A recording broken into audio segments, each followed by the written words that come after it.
गोविंद मेरो है गोपाल मेरो है गो।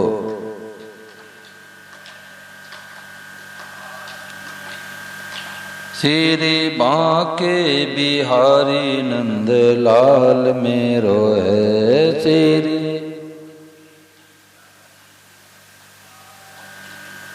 गोविंद मेरो है गोपाल मेरो है गो।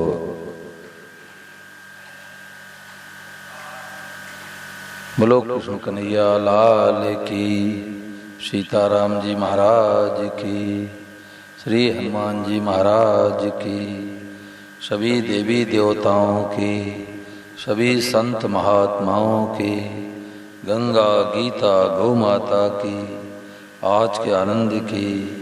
हर हर महादेव शंभो। थोड़े समय के लिए सत्संग सुने, उसके बाद अपने गौशाला में भी चलते हैं। तो संतों ने कहा कि भगवान की कथा और सत्संग धन के बल पर, जन के बल पर, संस्था के बल पर नहीं मिलती।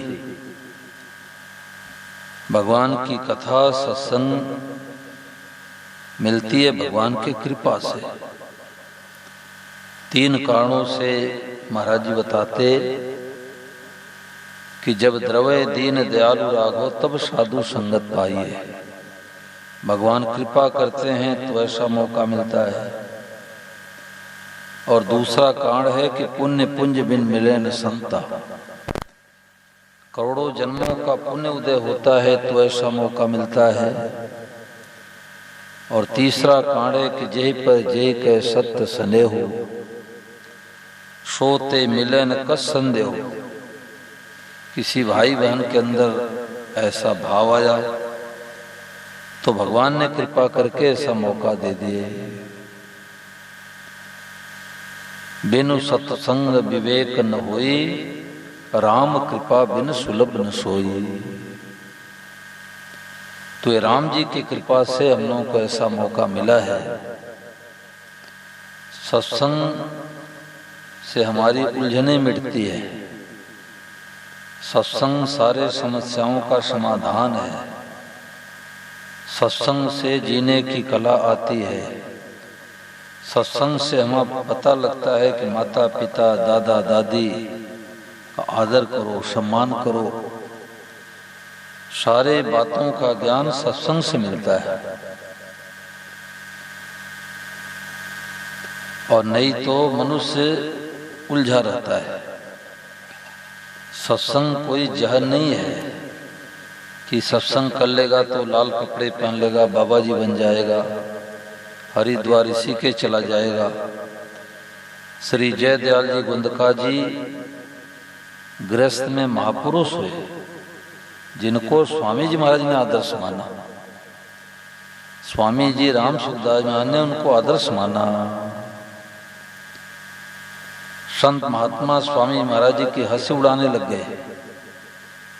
अरे तू इतना विद्वान होकर के और बनिया के पीछे फिरता है। तो स्वामी महाराज ने कहा कि मैं बनिया के पीछे रुपए के लिए नहीं फिरता, ज्ञान के लिए फिरता हूँ। और शर्म तो आप लोगों को आनी चाहिए कि साधु होकर के मां समाधान नहीं कर पाए। तो भगवान की तरफ चलने में साधु गृहस्थी का कोई भेद नहीं है। ये तो स्वांग नाटक खेलने के लिए मिला है। कोई गृहस्थी का रोल करे, कोई साधु का रोल करे, किसी को ब्राह्मण का, किसी को क्षत्रिय का, किसी का वैश्य का, किसी शूद्र का। ये तो स्वांग निभाने के लिए मिला है। तो स्वांग जो बढ़िया करता है वो श्रेष्ठ है। किसी ने पूछा कि साधु बड़ा कि गृहस्थी बड़ा? जो अपने कर्तव्य का ठीक पालन करे बड़ा है। अब साधु होके बीड़ी पीवे, सुल्फा पीवे तो साधु के नाम पर कलंक है भाई। तो सत्संग से जीने की कला आती है।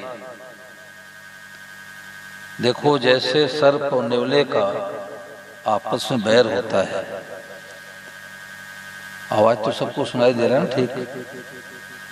सर्प और नेवले का आपस में बैर होता है, तो जब सर्प नेवले को डस लेता है तो नेवला घायल हो जाता है, जहर चढ़ जाता है, परंतु अपने जड़ी बूटी को पहचानता है।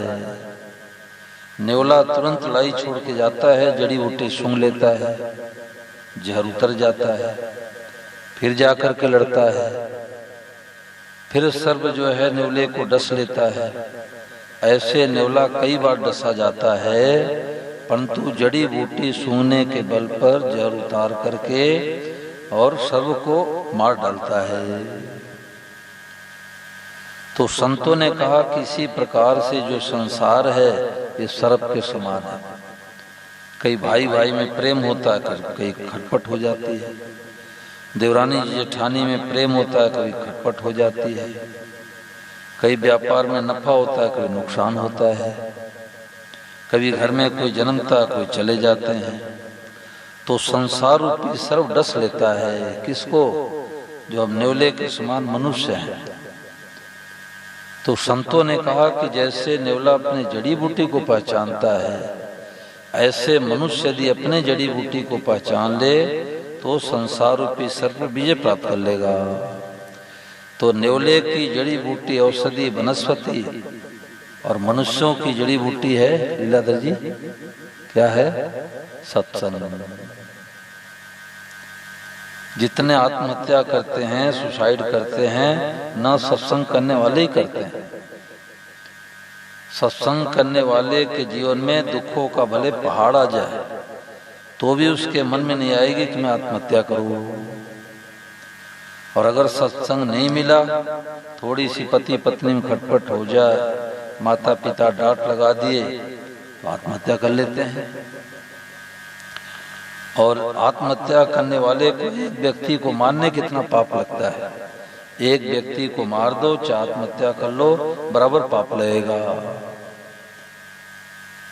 तो आज जो है सत्संग की बड़ी भारी आवश्यकता है। अभी मैं पुस्तक पढ़ रहा था कमरे में, लीलाधर जी बिंदु में सिंधु। तो देखो महापुरुषों ने कितना कष्ट झेला है। स्वामी महाराज ने पेज संख्या 152 पर कहा बिंदु में सिंधु में कि हमारे वहां यह बिजली नहीं थी। स्वामी महाराज जी के समय बिजली नहीं थी, तेल का दीपक जलाते थे और एक दीपक के पास 3-4 विद्यार्थी पढ़ते थे। अब रोशनी हो तो सैकड़ों बालक पढ़े, तो एक दीपक के पास में 3-4 विद्यार्थी पढ़ते थे। अलग अलग दीपक के लिए पैसा कहाँ से लाएं? हमारे को पैसा नहीं मिलता था, हमने पढ़ाई में बहुत तंगी भोगी है। अभी देखे तो आप लोगों को रविवार की छुट्टी होती है, पर हम जहाँ कहीं रहे हमारे को कभी रविवार की छुट्टी नहीं होती। उल्टे रविवार के दिन अधिक समय देना पड़ता है। बूढ़े होने पर सरकार रिटायर कर देती है, उससे काम नहीं लेती, पर हम रिटायर होते ही नहीं। अब तक मैं जी भरकर नींद नहीं ले सका। देखो कितना त्याग में जीवन महाराज जी का था, और हम लोगों को इतना त्याग में जीवन बिता करके और हम लोगों को एकदम मक्खन मक्खन भेज दिए कि भाई न घर छोड़ना, न मकान छोड़ना, दुकान छोड़ना, न बाल बच्चों को छोड़ना। बड़ों का आदर करो, बड़ों का सम्मान करो, बड़ों को प्रणाम करो और सुचारू रूप से अपने घर गृहस्थ में रह करके 2 काम करे। हाथ काम मुख राम है, हृदय साची प्रीत, और दरिया गृहस्थी साधु की यही उत्तम रे। 2 काम करे तो गृहस्थी में साधु हो जाए, हाथ से तो काम नंदा और जीवा से भगवान का नाम। कोई भी काम करने के लिए चलो पहले भगवान को याद करो। मदन मोहन मालवीय जी ने भाई जी हनुमान प्रसाद पोद्दार जी से कहा कि भाई जी एक बहुत बढ़िया बात बताता हूँ। बोले बताओ महाराज। बोले बहुत बढ़िया बात है। अरे महाराज बढ़िया बात है, बताओ तो सही। तो ऐसे विलम्ब कर दिए। क्यों विलम्ब किए?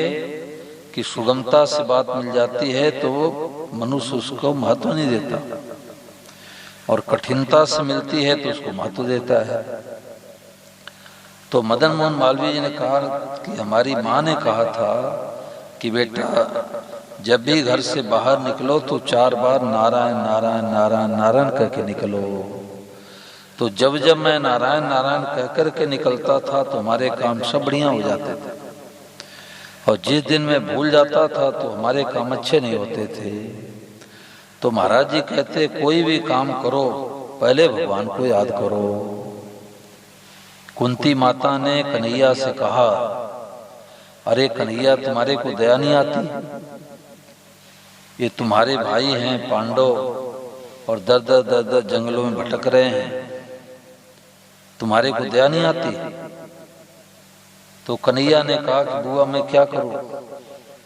युधिष्ठिर जी महाराज पूरा राज्य दांव पर लगा दिए, यहाँ तक कि द्रौपदी को भी दांव पर लगा दिए, हमारे को याद ही नहीं किए। और द्रौपदी ने जब चीरहरण हो रहा था मेरे को याद किया तो मैं तो वस्त्रावतार ले लिया। बोलो गिरधर गोपाल की। देखने वाले आश्चर्य करने लगे कि स्त्री साड़ी की है कि साड़ी की स्त्री है, सारी बीच नारी है कि नारी ही की साड़ी है कि साड़ी ही की नारी है कि नारी की साड़ी है। देखने वाले आश्चर्य करने लगे कि स्त्री साड़ी की बनी है कि साड़ी की स्त्री बनी है। परंतु कब? जब भगवान को याद किया। कोई भी काम करो तो भगवान को याद करके करने से सब काम बढ़िया हो जाता है। अंग्रेजी में कहावत है, well begun is half done, well begun is half done. भगवान को याद करके कोई काम बढ़िया ढंग से करो तो समझ लो आधा काम हो गया। का हनुमंत विपत्ति प्रभु सोई, जब तो सुमिरन भजन न होई। विपत्ति ने कि हमारे सुंदर मकान नहीं है, विपत्ति ने कि हमारे पास रुपया कम है, विपत्ति ने कि हमारे बेटा बेटी नहीं है, विपत्ति ने कि हमारे पोता पोती नहीं है, विपत्ति ये है कि हम भगवान को भूल गए। भगवान को भूलना ही विपत्ति है और भगवान को याद रखना यह असली संपत्ति है। गीता में भगवान कहते मामनुस्मर युद्ध च, अर्जुन तुम युद्ध तो करो परंतु हमारे को याद करते हुए। तो अर्जुन के सामने तो गला काटने वाला युद्ध था, और हम लोगों के सामने युद्ध क्या? खेती, नौकरी, व्यापार, लेना देना, ये क्या युद्ध है? तो महाराज जी की बहुत सुगम बात आई पंचामृत की। पहली बात क्या है कि ये स्वीकार कर लो हम भगवान के ही है। अपने को सांसारिक मानता है तो भी सत्संग का रंग नहीं चढ़ा है। हम भगवान के ही हैं। अब भगवान का के हो गए तो घर किसका रहा भाई? भगवान का। अब भगवान का घर है तो भगवान कहें क्या कि निकलो हमारे घर से? अरे भगवान का घर है, सुंदर साफ सफाई रखो, तुलसी मैया का पौधा लगाओ, प्रत्येक कमरे में भगवान का चित्र लगाओ, मंदिर लगाओ बनाओ, क्योंकि भगवान का घर है भाई। वस्तुओं को यथास्थान रखो, साफ सफाई रखो, कोई आवे तो प्रसन्न हो जाए, क्यों? भगवान का घर है। और तीसरी बात, जो शुभ काम करते हैं सब भगवान का ही काम करते हैं। खेती, नौकरी, व्यापार, फैक्ट्री, दुकान जो भी चलाते हैं सब भगवान का भजन हो गया। अभी हम लोग सोचते माला फेरना भजन है, गीता रामायण पाठ करना भजन है, मंदिर में जाना भजन है, बाकी तुम गृहस्थी आदमी हैं, बाल बच्चे वाले हैं, ये अधूरा भजन है। ये अधूरा भजन है। पूरा भजन क्या है कि कर नित करे राम पद पूजा। जो भी काम करे सब भगवान का भजन। और चौथी बात, शुद्ध सात्विक जो भोजन पाते हैं भगवान को भोग लगा के भगवान का प्रसाद पाते हैं। और पांचवी बात है, भगवान की देव प्रसाद से भगवान के जनों की सेवा करते हैं। गीता प्रेस गोरखपुर में भगवान ने श्री जयदयाल जी वंदका जी को दर्शन दे करके कहा कि तुम गीता का प्रचार करो। तो गीता का प्रचार करने के लिए मैंने सुना कि 10 रुपए किराए का कमरा लेकर के उन्होंने गीता प्रेस खोली। 10 रुपए, 100 साल हो गए, 100 साल से ऊपर हो गए। भी प्रधानमंत्री मोदी जी आए थे गोरखपुर में, तो श्री जयदयाल जी गुंदका जी एक कर्मचारी की ड्यूटी लगा रखे थे कि स्लेट पर लिखा हुआ हरे राम राम राम हरे हरे, हरे कृष्ण कृष्ण कृष्ण हरे हरे, वो अपने गले में लटका करके ऐसे वो कर्मचारी बारी बारी सबके पास जाता, और कोई लिख रहे हैं, कोई पढ़ रहे हैं, कोई पुस्तक बाइंडिंग कर रहे हैं, कोई मशीन चला रहे हैं, और जैसे उनको देखेंगे तो बोलेंगे हरे राम राम राम हरे हरे, हरे कृष्ण कृष्ण कृष्ण हरे हरे। तो वो कर्मचारी दूसरे के पास जाएगा। तो श्री जयदयाल जी गुंदका जी ने कहा कि कोई भी काम करो भगवान को याद करते हुए करो, भगवान को भूलना ही विपत्ति है और भगवान को याद रखना असली संपत्ति है। तो ये जो 5 दिवसीय प्रभु संबंध एवं दुर्लभ सत्संग ये भगवान कृपा से मिला है। तो 2 समय कार्यक्रम है, सुबह ठीक 5 बजे प्रार्थना 1 घंटे सवा घंटे के लिए लगभग, और दोपहर में 2 से 1:30 से 2 बजे तक भजन कीर्तन, और 2 बजे से लेके लगभग 4:30 बजे तक सत्संग का कार्यक्रम चलेगा। यहाँ कोई रुपया पैसा फल कपड़े कुछ नहीं लाना है। यहाँ बैनर लगा है, रुपया फल लाना मना है, कपड़े लाना मना है, आरती में पैसे चाहना मना है। और समय से आवें, समय से जावें, अपने अड़ोसी पड़ोसियों को लेकर के भी आवें। देखो श्री जयदयाल जी गुंदका जी ने कहा कि 3 व्यक्तियों को ला करके सत्संग बैठा दो, तो लाने के कमीशन से आपका उद्धार कल्याण हो जाएगा। क्यों? क्योंकि लाखों व्यक्तियों को रोजाना कोई भंडारा करावे ये सीमित सेवा है। आज कराएंगे, कल फिर भूख लग जाएगी। लाखों व्यक्तियों को कपड़े बांटना ये सीमित सेवा है। आज कपड़े दे देंगे, साल भर बाद फिर जरूरत पड़ेगी। लाखों व्यक्तियों को दवाइयां बांटना सेवा है, परंतु सीमित सेवा है, सीमा के भीतर है। आज देंगे, 15 दिन बाद फिर दवाई की जरूरत पड़ेगी। परंतु एक व्यक्ति को भगवान में लगा देना ये परम सेवा है। जन्म जन्मांतर की उसकी भूख मिट जाती है, उसकी उलझने मिट जाती है, उसकी चिंता मिट जाती है, उसका शोक मिट जाता है। तो यहाँ जितने कर्मचारी भी बैठे हैं, तो यही मानो कि हमारी ड्यूटी है, सत्संग में चलना हमारी ड्यूटी है। और सत्संग में आकर के बैठो तो बहुत लाभ मिलेगा। 5 दिन के सत्संग में महापुरुषों की बातें चलेगी तो जीने की कला आएगी, और नहीं तो मनुष्य उलझन में पड़ा रहता है, लाखों करोड़ रुपए रहने पर भी डिप्रेशन में रहता है। तो सत्संग से हमारी बुद्धि सुलझती है, सत्संग से हमारे कर्तव्य का बोध होता है कि हम बेटा हैं तो पिता माता के प्रति हमारा क्या कर्तव्य है, समाज के प्रति हमारा क्या कर्तव्य है। तो अब दोपहर में 2 बजे 1:30 बजे से 2 बजे तक भजन कीर्तन में आवें, और सत्संग में भी सब लोगों को आना चाहिए। तो इला देर चलना है क्या? चलो चलते हैं।